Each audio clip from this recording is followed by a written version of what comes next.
sizin auditoriyadan mən yararlanıb bütün dövlət məqamlarına və millətimizin beyin mərkəzlərinə müraciət edirəm ki, İranda baş verən müharibə və davam edən müharibəni ən çox bizə aidiyyəti var, biz analiz etməliyik.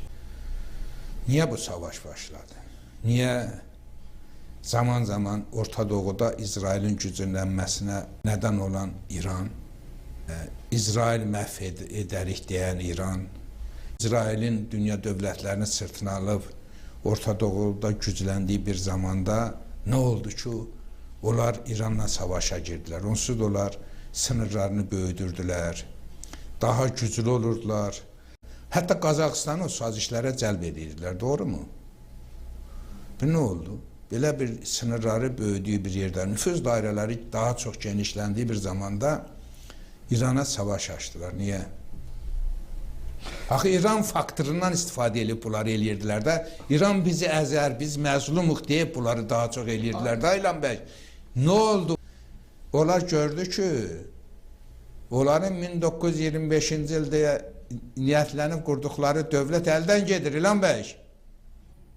Gördülər ki, 1925-ci ildə Türk xənadanını qurub Fars faşist kuklalarını hakimiyyətə gətirdilər.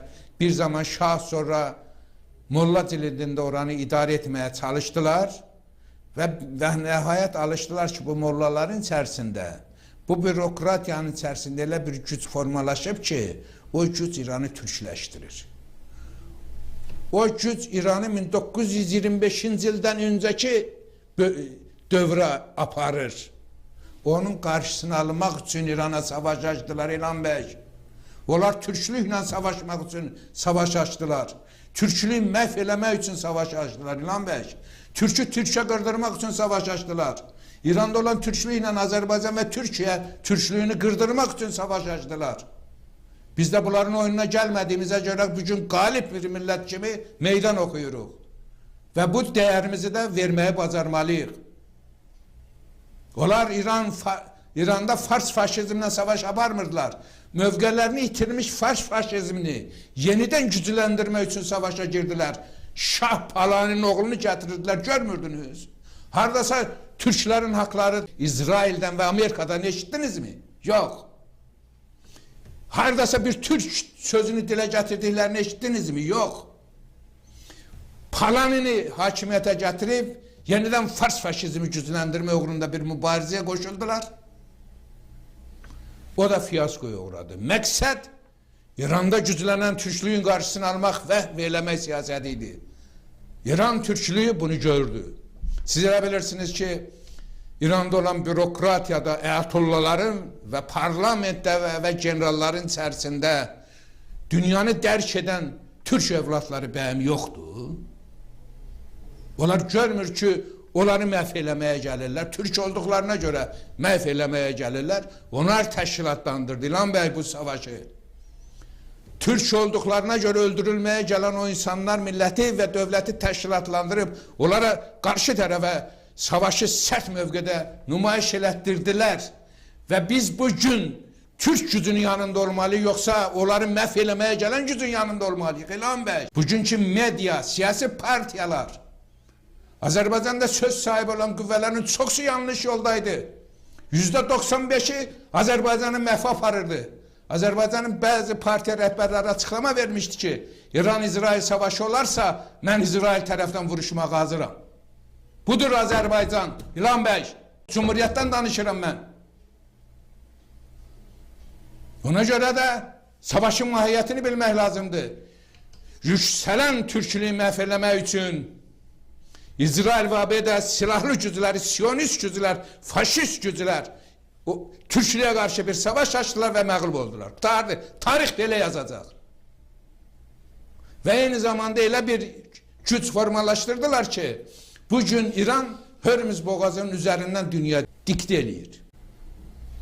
Budur gerçəklik. Ona görə də Azərbaycan dövlətinin İranla olan, yəni bugünkü mövcud rejimlə olan Pezişkan liderliyində onlara qarşı savaş açılmış Türk gücünün ali prinsiplərinə əməkdaşlıq eləyən Azərbaycan dövlətinin prezidentinə və Türkiyə Cumhuriyyətinə biz bugün təşəkkür eləməliyik. Biz Türkiyə Cumhuriyyətinə bütövlükdə bir cumhuriyyət kimi təşəkkür eləməliyik. Azərbaycanda İlham Əliyevin şəxsində olan iradəyə təşəkkür eləyirik. Çünki böyük yanlışlıq içərisində olan Azərbaycan Cumhuriyyətində çox saylı institutlar var. Onlardan biri də parlamentimizdir. Məclis üzvlərindən biri Azərbaycanın ali maraqlarını qoruyan bir dənə açıqlama verməyib. İlham bəy, Siyonizmin qucağında olan parlamentin üzvləri arxa qapıda Siyonizmlə görüşlər keçirib, görüntüdə verənməyiblər, xalqdan qorxublar. Pedofil gücü Azərbaycan Cumhuriyyətində çox güclü olub, İlham bəy. Bugün də güclüdürlər. Sadəcə kripto güc kimi özlərini güva gizlədirlər ki, güva onları heç kim görmür. Amma dövlət görür. Dövlət ağlı nəyin nə olduğunu bilir. Və kimsə də bu ölkədə at oynada bilməz. Kimsə Siyonizmin, Trump pedofilliyinin, Biden LGBT-çiliyinin Azərbaycanda söz sahibi olmağına imkan verə bilməz. Budur Azərbaycan. Budur Türk gücü. Budur Azərbaycan-Türkiyə birliyi və hədəfimizdə olan Türk ailəsinin perspektivləri. Və bizə verəcək dünya səhnəsində söz sahibi olmaq imkanları.